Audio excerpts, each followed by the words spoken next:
اقول لك على معلومه وانت حره يا تصدقيها يا بلاش. كورنيش اسكندريه طبعا عارفاه. الكورنيش ده اتعمل في عهد حكومه صدقي باشا اللي كانوا بيقولوا عليه عدو الشعب.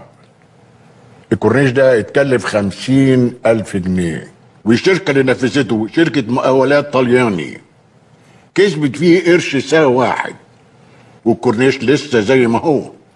النهارده لما يحبوا يغيروا متر واحد في السور او يحطوا دكه على الشط بتتكلف 50,000 جنيه. بس حضرتك اكيد عارف انه قيمة الفلوس اتغيرت.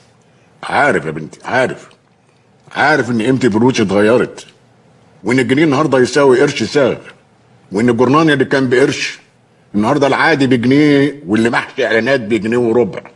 عارف. انا كان هدفي حاجه تانية، الدقه في التنفيذ والامانه في التعامل. لا حد غش ولا حد سرق ولا حد خد عموله ولا كورنيش غطس تحت ميه البحر. بص المشاريع الايام دي طرق بتتسلم وبعد شهرين بتبقى اسهل طرق للموت. الكباري اللي بترقص وتترعش تحت العربيات، ولا مشاريع العمارات اللي بتتهد قبل ما حد يسكن فيها. الفساد. الله ينور عليك، اديكي قلتها، بس عايزه اقول ان الفساد ده في كل الدنيا.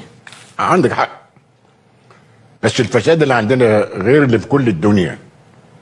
الفساد اللي عندنا متدلع متهني، فيه اللي بيطبطب عليه. الفاسد في بلدنا مهم، مع ان في جميع انحاء العالم كريه ومكروه. الفاسد مجرم، واي مجرم مصيره ايه زي ما انت عارفه؟ السجن طبعا. السجن والفضيحه والعار. في الزمان ده زي ما في غسيل اموال في غسيل بني ادمين. الواحد منهم يقدر يشتري جرنان يقول فيه قصائد شعر، او يبقى الراعي الرسمي لمطرب يغني له، او يفتح قناه تلفزيونيه يعرض فيها مبادئه، ومش بعيد يعمل جمعيه خيريه ويطلب من الناس انهم يتبرعوا لها. مش عارف ليه في مسؤولين كبار وكبار جدا بيزعلوا قوي لما نجيب سيره الفساد، زي ما يكون بتجيب سيره ستاتهم بشيء بطال. ألا هو الفساد جميل وانا مش عارف؟ باشمهندس احمدي، ما جربتش تكون فاسد ولو لمره واحده؟ مفيش حاجه يا بنت اسمها فاسد لمره واحده، ده مستحيل. الفساد ده ادمان. الفساد ده زي لمؤاخذة الجنس، لما البني ادم يجربه ولو مره سواء راجل او ست يبقى عاوز منه على طول. الفساد بيكون غريزه اساسيه يا بنتي. ممكن اسال السؤال بطريقه تانية؟ ليه حضرتك ما طلعتش فاسد؟ وكان في امكانك تكون فاسد؟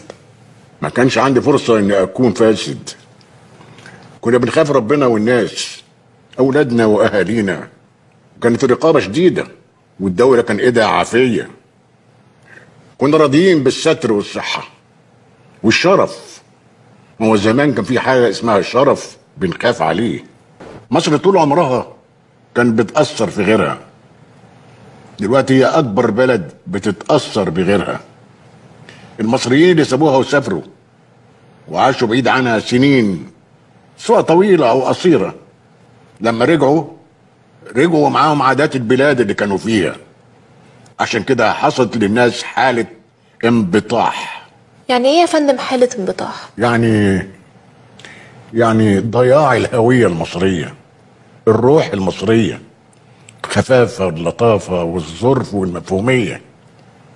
بزعل قوي لما بشوف الناس في الشوارع ماشية مكشرة. معذورين يا باشمهندس، هما يعني كانوا لقوا حاجة تبسطهم والفرحة ما ظهرتش على وشوشهم؟ لا يا بنتي لا، الحكاية غير كده خالص. المصريين طول عمرهم عايشين في ضنك، أغلب سنين عمرهم وفوق دماغهم حاكم ظالم، سواء منهم أو من بلاد غريبة، لكن عمرهم ما كانوا يعرفوا حاجة اسمها كآبة. الأيام دي زي ما تكون الكآبة اتفرضت على المصريين بالقوة الجبرية. وحضرتك شايف ان القوة الجبرية دي من بره مصر ولا من جوه مصر؟ ما هو اللي بره بقى جوه يا بنتي. ازاي؟ عدوك يحط لك في بيتك فيران وهي تولد وتعيش براحتها. بلدنا الايام دي مليانه فيران، ولما الفيران تكتر في بلد اعرفي ان الطاعون بيدق على بابها.